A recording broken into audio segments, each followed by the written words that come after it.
সকলকে শুভ বিজয়া এবং শুভ Deepavali in advance. ঠিক আছে, সবাই ভালো আছেন তো? আচ্ছা, আশা করি সবাই ভালো আছেন। আমরা গত ক্লাসগুলোতে ব্যাংকিং অ্যাওয়ারনেসটা শেষ করেছিলাম। আজকে আমাদের ফিনান্সিয়াল অ্যাওয়ারনেস, সেটাতে ঢোকার কথা। ফিনান্সিয়াল অ্যাওয়ারনেস এর মধ্যে প্রথমে যেটা আসছে, যে চ্যাপ্টারটা, সেটার নাম হচ্ছে পাবলিক ফিনান্স। পাবলিক ফিনান্স চ্যাপ্টারটা আজকে আমরা ডিসকাস করব। ওকে।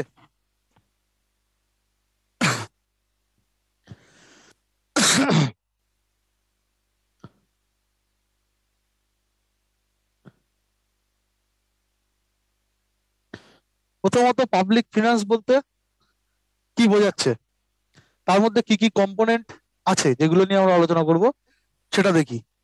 বলছে পাবলিক ফিনান্স হচ্ছে is a concept that includes all the matters connected to receipts and expenditure of the public মানি।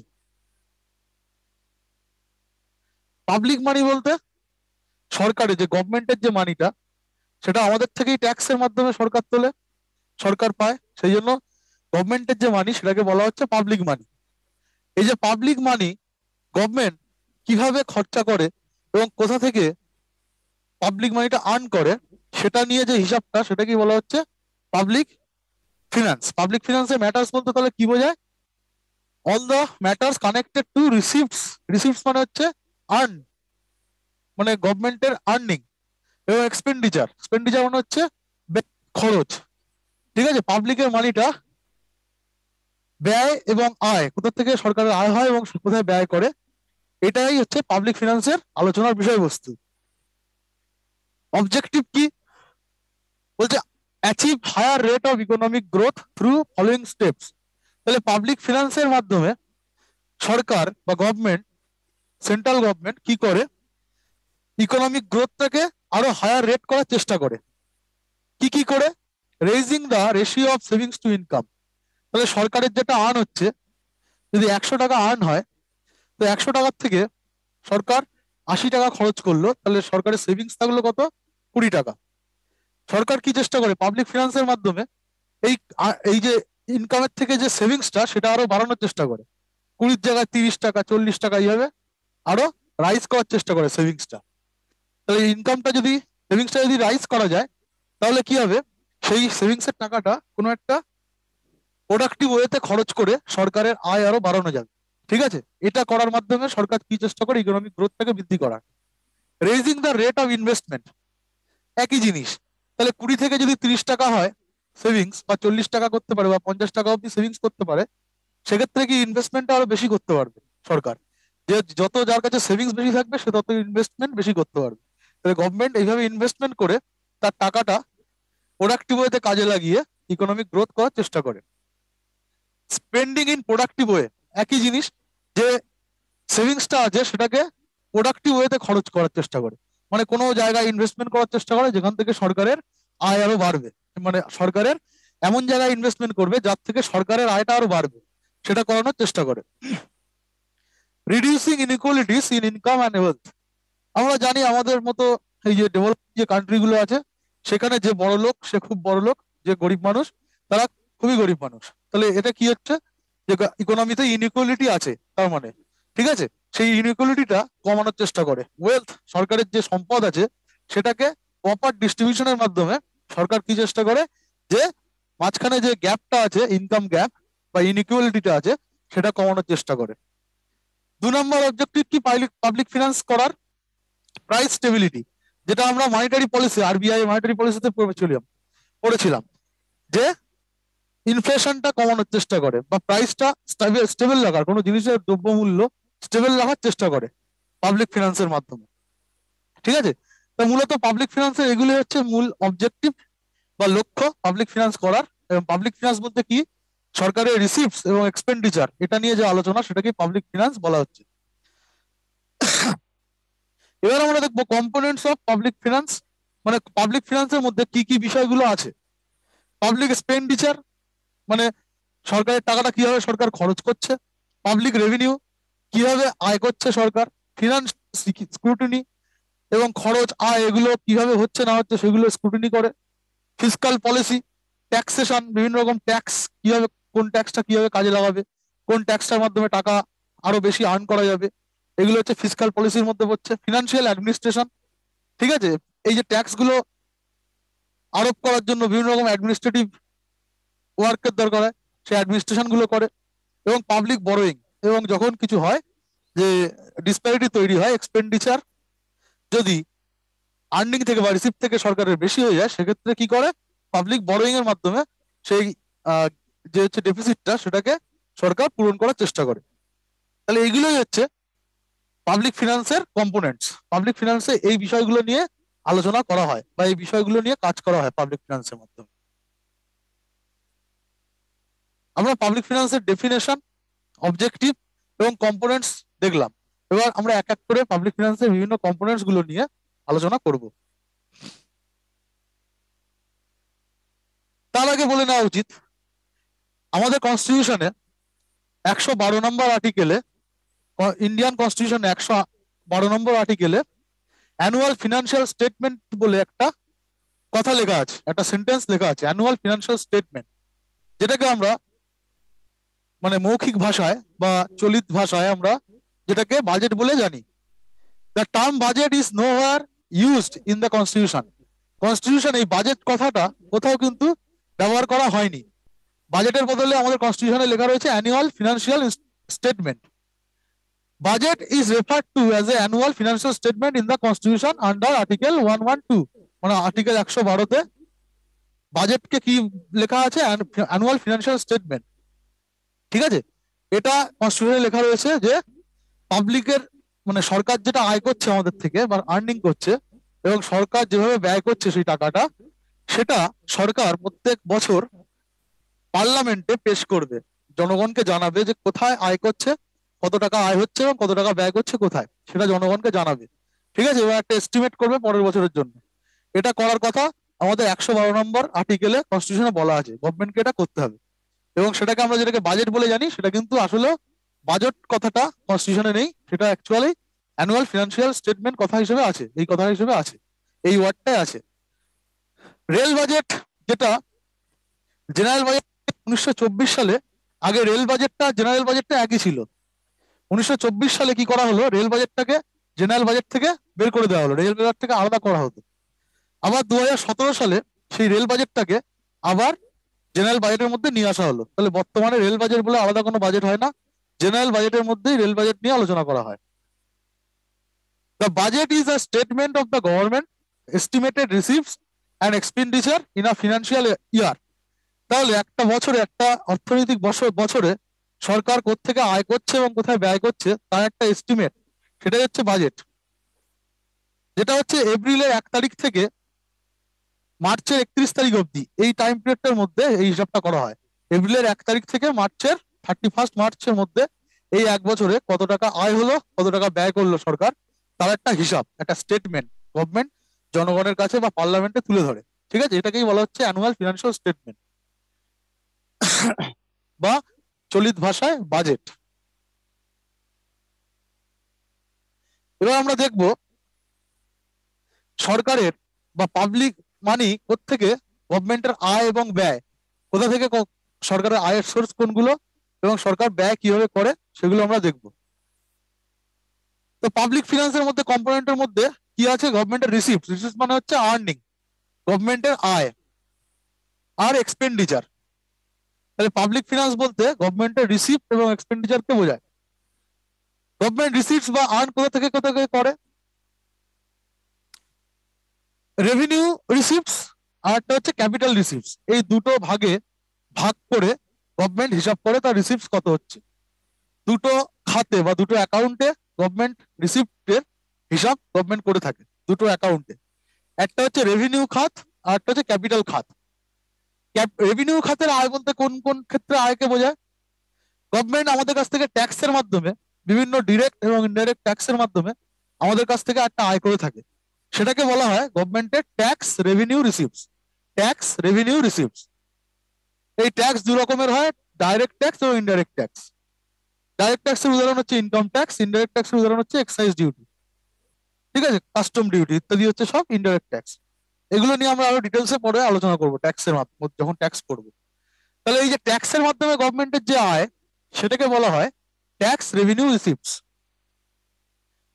এছাড়া গভর্নমেন্টের আয় একটা সোর্স হচ্ছে নন ট্যাক্স রেভিনিউ রিসিপ্টস। নন ট্যাক্স রেভিনিউ রিসিপ্টস বলতে গভর্নমেন্ট ইন্টারেস্ট থেকে যে আয়টা করে, মানে সেন্ট্রাল গভর্নমেন্ট যদি কোনো স্টেট গভর্নমেন্টকে টাকা ধার দেয়, 100 টাকা ধার দিলে, তার বিনিময়ে স্টেট গভর্নমেন্ট সেন্ট্রাল গভর্নমেন্টকে 10% ইন্টারেস্ট দিচ্ছে। তাহলে এই ইন্টারেস্ট থেকে যে আয়টা গভর্নমেন্টের, সেটা নন ট্যাক্স রেভিনিউ রিসিপ্টস এর মধ্যে পড়ে।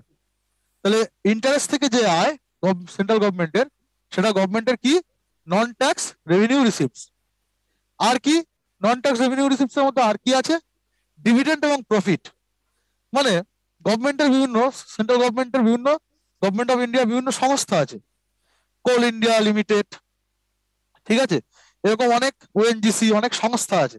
সেই সংস্থাগুলো থেকে গভর্নমেন্টের একটা প্রফিট হয়, সেই প্রফিটটাও গভর্নমেন্টের নন ট্যাক্স রেভিনিউ রিসিপ্টের মধ্যে পড়বে, ঠিক আছে।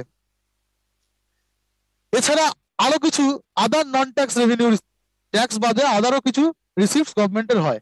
সেগুলো কি, ফাইন, ফিজ এক্সেট্রা। আমরা যে ফর্মটা ফিল আপ করি চাকরির পরীক্ষার জন্য, তার থেকে গভর্নমেন্টের একটা আয় হয়, সেই টাকাটা হচ্ছে গভর্নমেন্টের আদার নন ট্যাক্স রেভিনিউ রিসিপ্টের মধ্যে পড়ে। বা কোনো অন্যায় করলে আমাদের যে ফাইন দিতে হয় সরকারকে, হেলমেট ছাড়া গাড়ি চালালে বা ট্রাফিক রুল ভাঙলে আমাদেরকে ফাইন দিতে হয়। এই যে ফাইনটা, ঠিক আছে, সেটা কিন্তু গভর্নমেন্টের আদার নন ট্যাক্স রেভিনিউ রিসিপ্টস এর মধ্যে পড়ছে। তাহলে এইগুলো হচ্ছে মূলত গভর্নমেন্টের আয়ের সোর্স। সরকার আয় কোথা থেকে করে, 1 নম্বর হচ্ছে ট্যাক্স রেভিনিউ রিসিপ্টস, 2 নম্বর নন ট্যাক্স রেভিনিউ রিসিপ্টস, আর 3 নম্বর আদার নন ট্যাক্স রেভিনিউ রিসিপ্টস। এই যে তিনটেকে, ট্যাক্স, নন ট্যাক্স এবং আদার নন ট্যাক্স রিসিপ্টস, এদেরকে বলা হয় রেভিনিউ রিসিপ্টস। এগুলোকে হিসাব করা হয় গভর্নমেন্টের রেভিনিউ খাতের আয় হিসাবে। এছাড়া গভর্নমেন্টের আয়ের মধ্যে আর একটা খাত বা আর একটা অ্যাকাউন্ট আছে গভর্নমেন্ট, যেটাতে হিসাব করে এর থেকে যে আয়গুলো, সেগুলো গভর্নমেন্টের ক্যাপিটাল রিসিপ্টের মধ্যে গভর্নমেন্ট হিসাব করে। তো ক্যাপিটাল রিসিপ্ট বলতে কি বলছে, দু রকমের হয়, দু রকমের আয়কে বোঝায়। একটা হচ্ছে ডেট ক্যাপিটাল, আর একটা নন ডেট ক্যাপিটাল। ডেট কথার অর্থ হচ্ছে ঋণ, ডেট কথার অর্থ হচ্ছে ঋণ। তাহলে সরকার যদি, আমাদের গভর্নমেন্ট অফ ইন্ডিয়া যদি ইউএসএ গভর্নমেন্ট থেকে টাকা ধার নেয়, সেক্ষেত্রে এটা কি বলবো, এটা কি টাকাটা পরে আবার গভর্নমেন্ট অফ ইন্ডিয়াকে, ইউএসএ গভর্নমেন্টকে শোধ করতে হবে।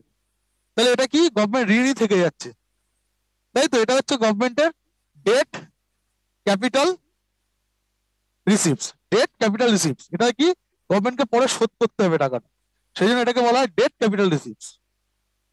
তো এর মধ্যে ইন্টারনাল, এক্সটার্নাল দু রকমের ডেট হয়।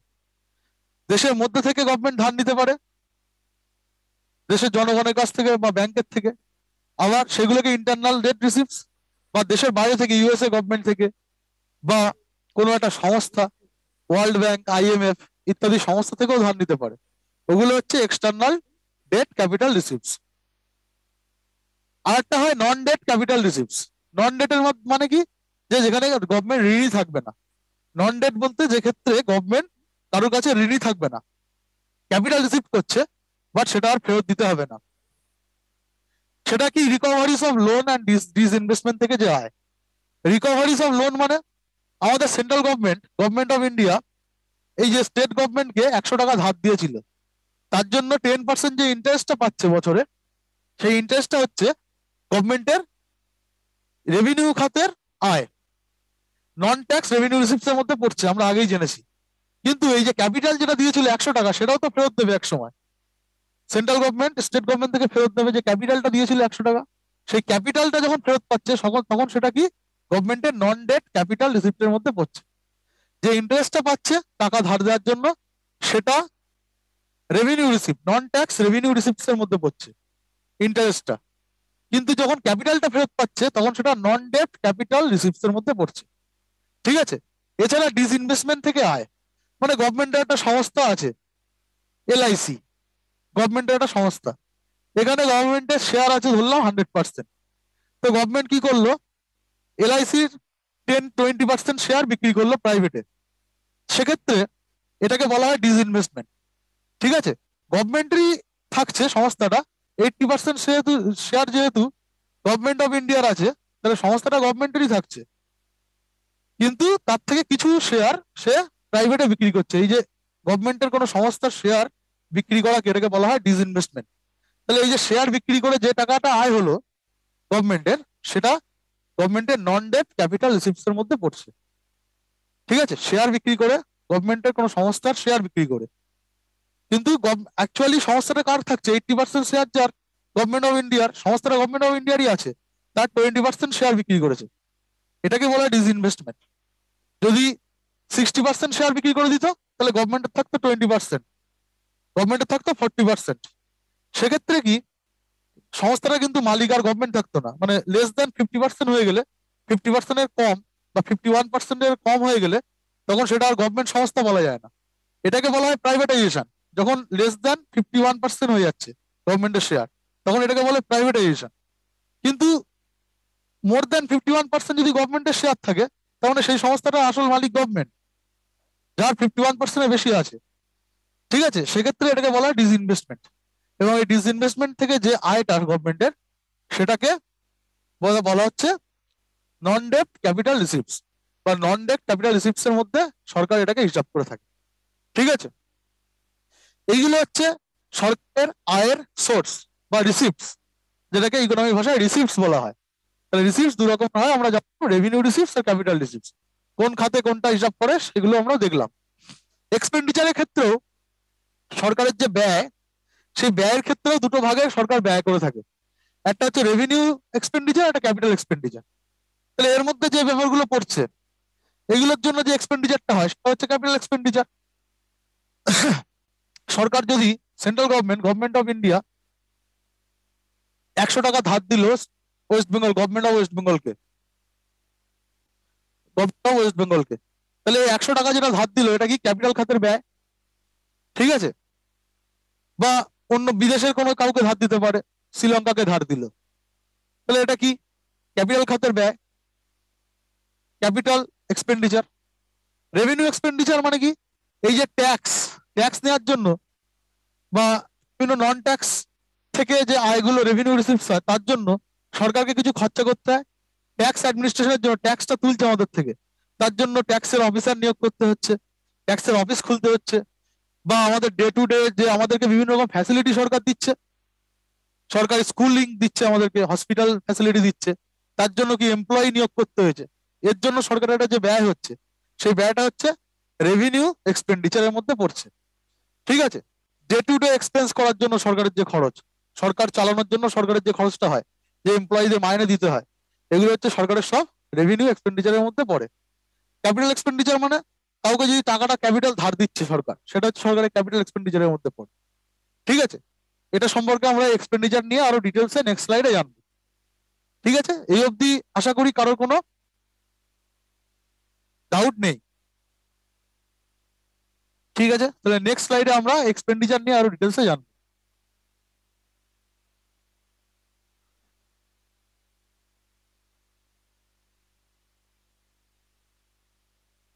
তাহলে গভর্নমেন্ট এক্সপেন্ডিচার বা সরকারের ব্যয় বলতে কি বোঝানো হচ্ছে? পাবলিক এক্সপেন্ডিচার, এটাকে পাবলিক এক্সপেন্ডিচারও বলা হয়। It is also known as government expenditure which can be classified under the following heads. তাহলে গভর্নমেন্ট এক্সপেন্ডিচার বা পাবলিক এক্সপেন্ডিচার একই জিনিস। তাহলে এক্সপেন্ডিচার দু রকমের হয়, আমরা আগের স্লাইডে দেখেছি কি কি। একটা হচ্ছে রেভিনিউ এক্সপেন্ডিচার, একটা হচ্ছে ক্যাপিটাল এক্সপেন্ডিচার, দু রকমের হয়। তাহলে এগুলো নিয়ে আমরা ডিটেলসে একটু জানবো। ক্যাপিটাল এক্সপেন্ডিচার বলতে কোন খরচগুলোকে বলা হচ্ছে, সরকারের কোন খরচগুলোকে ক্যাপিটাল এক্সপেন্ডিচারের মধ্যে হিসাব করা হয়।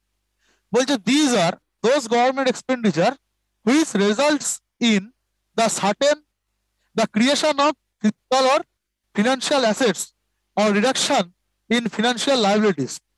তাহলে ক্যাপিটাল এক্সপেন্ডিচার বলতে কোন এক্সপেন্ডিচারকে বলা হচ্ছে? যেটা হচ্ছে একটা ফিনান্সিয়াল অ্যাসেট তৈরি করছে।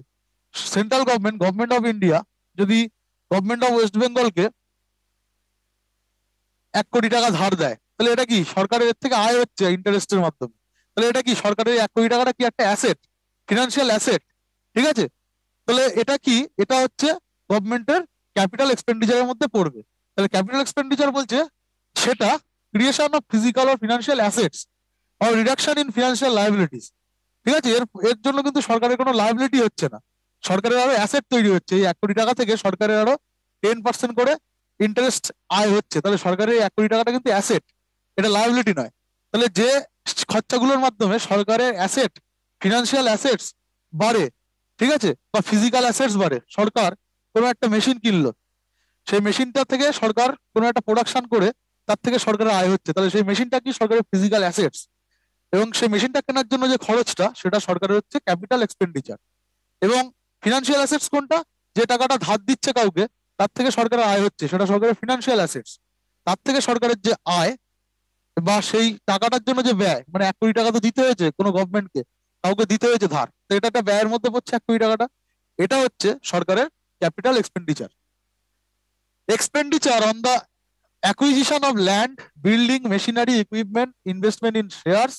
ঠিক আছে, সরকার যদি কোনো শেয়ারে ইনভেস্ট করে, কোনো প্রাইভেট কোম্পানিতে সরকার 10% শেয়ার কিনলো, শেয়ার কিনলো মানে কি, তার থেকে সরকারের আবার একটা আয় হবে। ঠিক আছে, বা কোনো একটা ইকুইপমেন্ট কিনলো, কোনো যন্ত্রপাতি কিনলো, কোনো মেশিনারি কিনলো, কোনো একটা বিল্ডিং কিনলো, ল্যান্ড কিনলো সরকার, গভর্নমেন্ট, ঠিক আছে, সেগুলোর জন্য সরকারের যে খরচা সেটা হচ্ছে capital expenditure. Loan and advances by the central government to state, union territory government, public sector units and other parties. Central government যদি অন্য কাউকে লোন দেয়, সেন্ট্রাল গভর্নমেন্ট স্টেট গভর্নমেন্টকে দিতে পারে, কোনো ইউটি কে দিতে পারে, কোনো প্রাইভেট কোম্পানিকে দিতে পারে। ঠিক আছে, সেই যে লোনটা যেটা দিচ্ছে সরকার, সেটা হচ্ছে সরকারের ক্যাপিটাল খাতের ব্যয়। তাহলে ক্যাপিটাল খাতের ব্যয়ের মধ্যে এই জিনিসগুলো পড়ছে। ঠিক আছে, পরীক্ষায় এগুলো আসতে পারে যে এর মধ্যে কোনটা ক্যাপিটাল খাতের ব্যয় বা ক্যাপিটাল খাতের ব্যয় নয়, দিয়ে এর মধ্যে থেকে আপনাদেরকে দিতে পারে তুলে অপশন। এটা গেল আমাদের ক্যাপিটাল খাতে সরকারের ব্যয়। এবার রেভিনিউ খাতের ব্যয় বলতে কোনগুলো বোঝাচ্ছে? These are that expenditure incurred for purpose of day to day expenses. তাহলে প্রতিদিনের কাজ চালানোর জন্য সরকারের যে খরচটা হয়, rather than the creation of physical or financial assets. এর মাধ্যমে সরকারের কোনো একটা অ্যাসেট ক্রিয়েট হয় না, সরকার কিন্তু তার থেকে আয় হয় না। কোনো একটা জিনিস কিনলো, খরচা করলো, ঠিক আছে, আমি একটা জামা প্যান্ট কিনলাম, তার থেকে কি আমার কোনো আয় হবে? জামা প্যান্টটা কেনার জন্য যে খরচটা, সেটা আমার আয়, তার থেকে আমার আয় হবে না। ঠিক আছে, কিন্তু আমি দেখা যাচ্ছে একটা মেশিন কিনলাম, সেই মেশিন থেকে আমি এই পেনটা তৈরি করতে পারি, তাহলে ওই মেশিন কেনার খরচটা সেটা কিন্তু আমার ক্যাপিটাল ক্ষেত্রের এক্সপেন্ডিচার। কারণ ওর থেকে আমার, ওটা আমার একটা ফিজিক্যাল অ্যাসেটস, তার থেকে আমি ইনকাম করছি। বা আমি কাউকে টাকা ধার দিলাম ইন্টারেস্টে, তাহলে আমি তার থেকে ইন্টারেস্ট পাবো, সেটা আমার ফিনান্সিয়াল অ্যাসেটস। তাহলে ওটা হচ্ছে আমার ক্যাপিটাল খাতের ব্যয়, যে ধারটা দিলাম। আর রেভিনিউ খাতের ব্যয় বলতে কি বোঝাচ্ছে? আমি এই যে জামা প্যান্টটা কিনলাম, এর জন্য আমার আর কোনো আয় হবে না। ঠিক আছে, জামা প্যান্ট ইস্ত্রি করতে হবে, আমার ব্যয় হবে। ঠিক আছে, তাহলে সরকারেরও সেরকম, যে ব্যয়গুলোর জন্য সরকারের আর আয় হয় না, রিটার্নে সরকারের কোনো কিছু আসে না ঘরে, সেটাকে বলা হচ্ছে রেভিনিউ খাতের ব্যয়। ডে টু ডে এক্সপেন্স মানে কি? ইট রিলেটস টু, বলছে expenses incurred for the normal functioning of the government department and various services. সরকার আমাদের যে সার্ভিস গুলো দেয়, হসপিটাল ফ্যাসিলিটি, স্কুলিং ফ্যাসিলিটি, তার জন্য সরকারের যে ব্যয়টা হয়, ঠিক আছে, এই টিকাকরণের জন্য যে ব্যয়টা হচ্ছে, এগুলো কি ডে টু ডে এক্সপেন্সের জন্য ব্যয় হচ্ছে, যে তার থেকে সরকারের কোনো আয় হবে না। ঠিক আছে, এগুলোই হচ্ছে সব রেভিনিউ এক্সপেন্ডিচারের মধ্যে পড়ে। Interest payments on debt, debt incurred by the government. Government যদি, সেন্ট্রাল গভর্নমেন্ট যদি কারো কাছ থেকে ধার নিয়ে থাকে, সেটা বিদেশের কোনো গভর্নমেন্ট থেকে হতে পারে, বিদেশের কোনো সংস্থা, ওয়ার্ল্ড ব্যাংক, আইএমএফ থেকে হতে পারে, বা দেশের জনগণের কাছ থেকে সরকার বিভিন্ন বন্ডের মাধ্যমে, ট্রেজারি বিলের মাধ্যমে ধার নিতে পারে, কোনো ব্যাংকের থেকে ধার নিতে পারে, তার জন্য সরকারকে ইন্টারেস্ট দিতে হয়। সরকার সেই ব্যাংককে আবার ইন্টারেস্ট দেয়, সেই ইন্টারেস্ট পেমেন্টটাও কিন্তু সরকারের রেভিনিউ এক্সপেন্ডিচারের মধ্যে পড়ছে। Grants given to states government in other parties. সরকার যদি অনুদান দেয়, অনুদান মানে হচ্ছে লোন নয়, অনুদান মানে হচ্ছে যেটা থেকে সরকারের আয় হবে না। গ্রান্টস, গিফট, সরকার যদি কোনো স্টেট গভর্নমেন্টকে গ্রান্টস দেয়, অনুদান দেয়, সেক্ষেত্রে যে ব্যয়টা, সেটাও কিন্তু সরকারের রেভিনিউ এক্সপেন্ডিচারের মধ্যে পড়ছে। এইগুলো আমাদেরকে মাথায় রাখতে হবে যে রেভিনিউ এক্সপেন্ডিচারের মধ্যে কোন কোন কম্পোনেন্ট গুলো পড়ছে। পরীক্ষা আসতে পারে এর মধ্যে কোনটা গভর্নমেন্টের রেভিনিউ এক্সপেন্ডিচার নয়, এর মধ্যে কোনটা রেভিনিউ এক্সপেন্ডিচার, এইভাবে পরীক্ষা আসতে পারে। ঠিক আছে, তাহলে এইভাবে এইগুলো মাথায় রাখবে।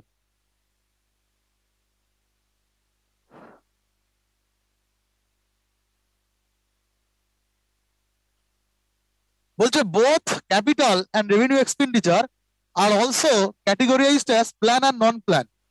এই যে ক্যাপিটাল এক্সপেন্ডিচার এবং রেভিনিউ এক্সপেন্ডিচারকে আবার দুটো ভাগে ভাগ করা যায়, প্ল্যান এক্সপেন্ডিচার, নন প্ল্যান এক্সপেন্ডিচারও ভাগ করা যায়। প্ল্যান এক্সপেন্ডিচার বলতে কোনগুলোকে বোঝাতো? Relates to expenditure on central plans. তাহলে আগে সরকার 5 ইয়ার প্ল্যান করতো, আমরা জানি প্ল্যানিং কমিশন ছিল, তারা প্রত্যেক 5 বছর অন্তর একটা করে প্ল্যান করতো। সেই প্ল্যানের জন্য সরকারের অ্যালোকেশন করতে হতো টাকা 5 ইয়ার প্ল্যানে, সেগুলোকে বলা হতো প্ল্যান এক্সপেন্ডিচার। তাহলে এই 5 ইয়ার প্ল্যানের জন্য সেন্ট্রাল গভর্নমেন্টের যে খরচাটা হতো সেটাকে প্ল্যান এক্সপেন্ডিচার বলা হতো। আর নন প্ল্যান এক্সপেন্ডিচার হচ্ছে covers a vast range of general economic and social services of the government. তাহলে গভর্নমেন্ট যে ইকোনমিক, সোশ্যাল, জেনারেল সার্ভিস দিয়ে থাকে দেশের জনগণকে, সেগুলোকে নন প্ল্যান এক্সপেন্ডিচারের মধ্যে ফেলা হতো, হিসাব করা হতো। তার কিছু উদাহরণ হচ্ছে ইন্টারেস্ট পেমেন্ট। গভর্নমেন্ট যে ইন্টারেস্টটা পেমেন্ট করতো, কোনো একটা লোন নিয়ে যে ইন্টারেস্ট পে করতো, সেটা নন প্ল্যান এক্সপেন্ডিচার ছিল। ডিফেন্স সার্ভিস, এই যে বিভিন্ন রকম রাফেল বা বিভিন্ন রকম বিমান কিনছে সরকার, বা বিদেশ থেকে কোন রকম মেশিন গান বা বন্দুক, গান ইত্যাদি কিনছে, সেগুলোর জন্য যে খরচটা, ডিফেন্স এক্সপেন্ডিচার সরকারের, এগুলো ছিল নন প্ল্যান এক্সপেন্ডিচারের মধ্যে। সাবসিডিস, আমাদেরকে গ্যাসে বা অনেক কিছুতে সরকার ভর্তুকি দিয়ে থাকে, সেই ভর্তুকিটাও কিন্তু নন প্ল্যান এক্সপেন্ডিচারের মধ্যে ছিল। স্যালারি, প্রত্যেকটা গভর্নমেন্ট এমপ্লয়িকে যে স্যালারি দিতে হয়, সেটা নন প্ল্যান এক্সপেন্ডিচারের মধ্যে হিসাব করা হতো। পেনশন, যারা রিটায়ার্ড গভর্নমেন্ট পার্সোনেল, তাদেরকে পেনশন দিতে হতো, সেই পেনশনটাও কিন্তু সব নন প্ল্যান এক্সপেন্ডিচারের মধ্যে পড়তো। ঠিক আছে? তাহলে এইগুলো আসতে পারে পরীক্ষায়, কোনটা নন প্ল্যান আর কোনটা প্ল্যান এক্সপেন্ডিচার। এইটা পরীক্ষায় অনেকবার এসছে যে ডিফেন্সটা, এর মধ্যে কোনটা নন প্ল্যান এক্সপেন্ডিচার, এবং পরীক্ষায় এসছে এই ডিফেন্স সার্ভিসটা অনেকবার। ঠিক আছে? ডিফেন্স সার্ভিসটা একটা নন প্ল্যান এক্সপেন্ডিচার। আর প্ল্যান এক্সপেন্ডিচার বলতে শুধুমাত্র 5 ইয়ার প্ল্যানের জন্য যে খরচাটা হতো, সেটাকে বলা হচ্ছে প্ল্যান এক্সপেন্ডিচার, যেটা আগে থেকে প্ল্যান করা হতো। ঠিক আছে? 5 বছরের জন্য যে খরচটা হতো, সেটা হচ্ছে প্ল্যান এক্সপেন্ডিচার এবং নন প্ল্যান এক্সপেন্ডিচার। ওকে, তো বর্তমানে কি বলছে, interest payment on market loans, external loans and from various reserve funds constitute the single largest component of non plan revenue expenditure. কি বলছে, এই যে নন প্ল্যান যে এক্সপেন্ডিচার গুলো হয় সরকারের, তার মধ্যে সরকারের সবচেয়ে বেশি খরচা কোথায় হয়? সবচেয়ে বেশি খরচা সরকারের হয় বলছে এইটা করতে, ইন্টারেস্ট পেমেন্ট করতে। কারো কাছ থেকে লোন নিয়েছে সরকার, তার জন্য যে ইন্টারেস্টটা পেমেন্ট করতে হয়, এটাতে সবচেয়ে বেশি, নন প্ল্যান এক্সপেন্ডিচারের মধ্যে সবচেয়ে বেশি খরচা এখান থেকে সরকারের হয়। সিঙ্গেল লার্জেস্ট কম্পোনেন্ট কোনটা? Interest payment. সরকারের যে খরচ, তার মধ্যে সবচেয়ে বেশি খরচ হয় ইন্টারেস্ট পেমেন্টের জন্য। ঠিক আছে? নন প্ল্যান রেভিনিউ এক্সপেন্ডিচারের মধ্যে সবচেয়ে ইন্টারেস্ট পেমেন্টে সরকারের বেশি খরচ হয়। যাই হোক, পরবর্তীকালে 2017 সালে কিছু চেঞ্জেস আসে, কিছু পরিবর্তন আনা হয় এই এক্সপেন্ডিচারের ক্ষেত্রে। ঠিক আছে? সেগুলো কি আমরা দেখব। বাজেট প্রেজেন্টেশন, আগে কি হতো বলছে, ফেব্রুয়ারির লাস্ট ওয়ার্কিং ডেতে, ফেব্রুয়ারি মাসের শেষ যে ওয়ার্কিং ডে আছে, সেই দিনে বাজেটটা পেশ করা হতো। 2017 পর থেকে সেটা ফেব্রুয়ারির 1 তারিখ থেকে পাবলিশ হয়। এটা পরীক্ষায় আসতে পারে, যেহেতু চেঞ্জ হয়েছে 2017। তাহলে বাজেট কবে পেশ হয়? ফেব্রুয়ারির 1 তারিখে। 2017 আগে কবে পেশ হতো? ফেব্রুয়ারির লাস্ট ওয়ার্কিং ডেতে। ঠিক আছে? এই একটা চেঞ্জ পাবলিক ফিনান্সের ক্ষেত্রে গভর্নমেন্ট নিয়ে আসে 2017-তে। মার্জার অফ রেলওয়ে বাজেট, আমরা আগেই জেনেছি রেলওয়ে বাজেটটা আগে আলাদাভাবে পেশ করা হতো, রেল মন্ত্রী রেলওয়ে বাজেট পেশ করতেন। কিন্তু 2017 থেকে রেল বাজেটটাকেও জেনারেল বাজেটের মধ্যে ঢুকিয়ে দেওয়া হয়। সেই জন্য রেল বাজেট বলে আলাদা কোনো বাজেট এখন নেই, সেটাও ফিনান্স মিনিস্টার রেল বাজেটটাও জেনারেল বাজেটের মধ্যেই পাবলিশ করেন। আর কি হয়, doing with the planning and non planning budget. যেহেতু প্ল্যানিং কমিশনটা উঠে যায়, আমরা জানি 2015 থেকে, সেই সেই জন্য বলছে এই যে প্ল্যান এক্সপেন্ডিচার আর নন প্ল্যান এক্সপেন্ডিচার, আগে যে দুটো ভাগে হিসাব করতো সরকার, সেই সিস্টেমটা তুলে দেয় 2017-এ। তাহলে প্ল্যানিং এক্সপেন্ডিচার এবং নন প্ল্যান এক্সপেন্ডিচার বলে এখন আর কিছু সিস্টেম নেই। প্ল্যান এক্সপেন্ডিচার, নন প্ল্যান এক্সপেন্ডিচারের সিস্টেমটা 2017 থেকে তুলে দেয়, কারণ প্ল্যানিং কমিশনটাই উঠে যায়। তার বদলে কি হয়, নীতি আয়োগ 2015 থেকে। সেই জন্য বর্তমানে plan expenditure, non plan expenditure এই হেডে কোন রকম এক্সপেন্ডিচার আর প্রকাশ করে না গভর্নমেন্ট। শুধুমাত্র ক্যাপিটাল এক্সপেন্ডিচার এবং রেভিনিউ এক্সপেন্ডিচার, এই দুটো এক্সপেন্ডিচার হিসেবেই প্রকাশ করা হয়। ওকে।